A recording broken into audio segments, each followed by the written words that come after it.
Shukriya Hamid Sahab. Now, in the list of presentations, now we come to Sanjeev. I must tell you a little bit that Sanjeev Bikchandani 15 years ago when I was at Encyclopedia Britannica was starting off this whole revolution in the way recruiting was done in India, in the way human resources is treating in India, is treated in India, and it's really fortunate that we have him today. You know Sanjeev, at least you know Naukri.com, but Sanjeev, you get a little extra time because you're both a presenter and a panelist. So I'm cutting your panel time and giving you. Thank you.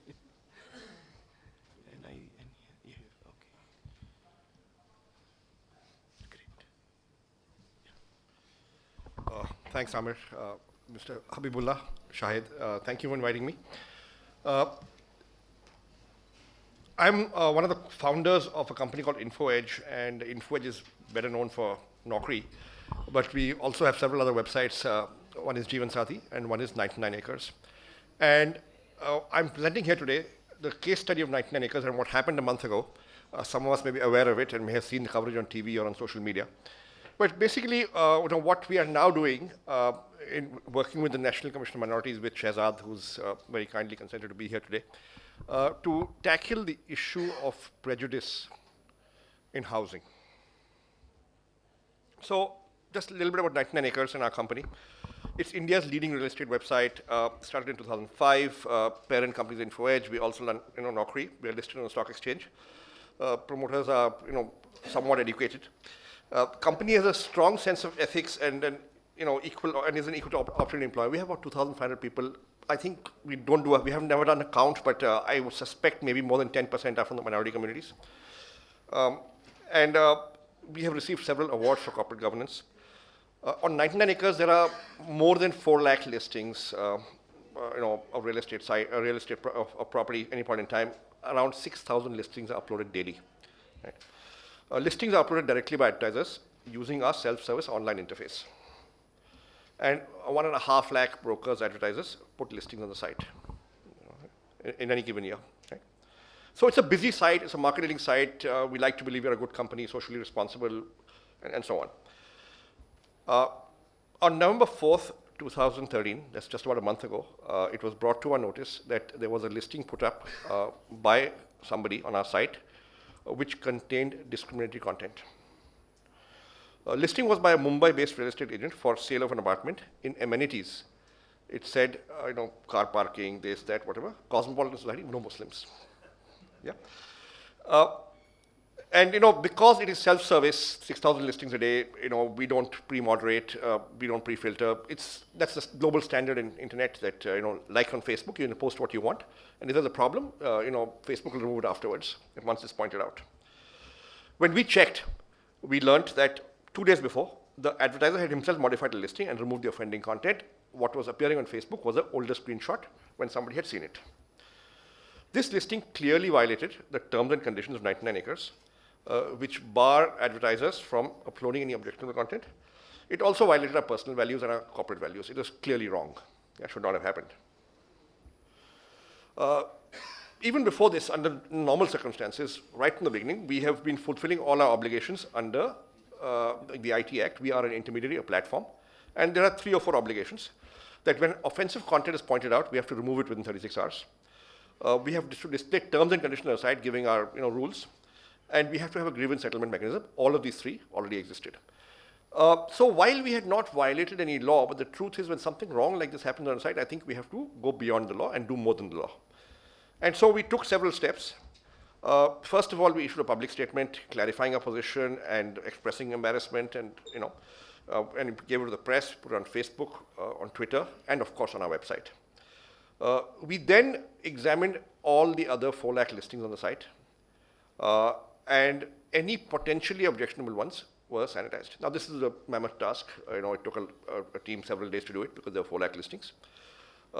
We also put out a clear and unambiguous articulation of our content policy, barring targeting of advertisements by community, caste, religion on the homepage of 99 Acres.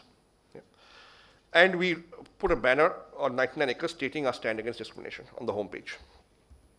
We also began to frame rules and detailed glossary of objectionable terms for our content team to guide them on what's okay and what's not okay. To develop this, we sought views from the public on Facebook and social media, and we got several good inputs from people as to what's okay, what's not okay. And we had a report abuse process which we strengthened. We also created a system of flagging potentially objectionable content for review by our team. And while all this was going on, we reached out to the National Commission on Minorities, State Commission on Minorities, All India Muslim Alliance, AIMA, and others, and clarified and formulated plans to work together to solve the problem. This is I'll skip this, the text of the statement we issued. It's available on our website. This is the content policy which we articulate clearly on our homepage. This is the banner we put up, report abuse button. Now this is interesting. We have 75 lakh listings which have ever been put up on 99 acres from the beginning. We have maintained that archive on our hard disk, and we crawled this archive of 75 lakh listings, and the good news is that 99.875% of the listings did not contain any reference to any community or religion or anything. And those that did, many were not objectionable as such, but there were a few. And we were able to create a glossary of terms which we should look at. I think, and we put them in 3 buckets. The first were keywords that specifically discriminate against a community. Right? These are clearly out. Okay? Whether it is no Muslims, not for Sindhi, Christians excused, we found several terms. Right? The major problem seems to be, I think Bombay has a bigger problem than other places.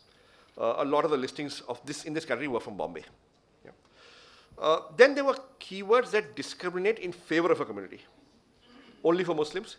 So only for Muslims would outnumber no Muslims by about 5:1. Right? Likewise, for Brahmins, only for Catholic, for Sindhi family, and so on and so forth. Now, it appears that what we have discovered is that the fundamental rights in the Constitution of India have, one of the rights gives you a right to form associations. Right? And several associations have been formed for housing based on community, and these are government approved and registered cooperative societies and so on and so forth.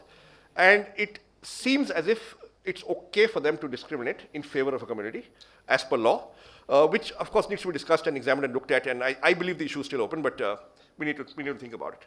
And then there were some very clever suggestive keywords. Hindu locality, ideal for Muslims, 99% Gujarati Marwadi community, Parsi colony, best for Christians, owner is Hindu. And there were others, mosque inside compound, temple inside compound, and so on and so forth, just to give a hint, right, without openly saying so. Yeah. But we've got this glossary. I think our team is looking at it, and so on and so forth. We thought it's a good idea to convert this crisis, and this thing assumed a proportion of a crisis for our company, where it's all over TV, Facebook, Twitter, and we were doing our best to sort of clarify. But I think finally people saw our logic and realized that we are genuine people, and it kind of died down. And I'm grateful to Mr. Habibullah and to Shehzad that we are able to work together now to fix the problem. And we said we should convert this crisis into an opportunity to fix things for the future, right? And we've decided to work together, and we're doing several things. We are going to try and educate the broker community. And today what we believe is that, look, we are committed to opposing unfair discrimination, and while 99 acres cannot cure societal prejudice, we can try and prevent it from being articulated on our site. Right? And being a market-leading site and with 150,000 brokers with us, I think slowly an education process can begin. We have I think 800-strong sales team that reaches out to these brokers. We know the email IDs of these brokers, the mobile phone numbers, so we can communicate with them. And we feel we have to evolve a policy framework and a code of conduct for online real estate advertising, and to work with the NCM and other stakeholders towards this end. One point I'd like to just focus on is that, look, there's a right of association, and then there's discrimination, and there's an interplay between these two.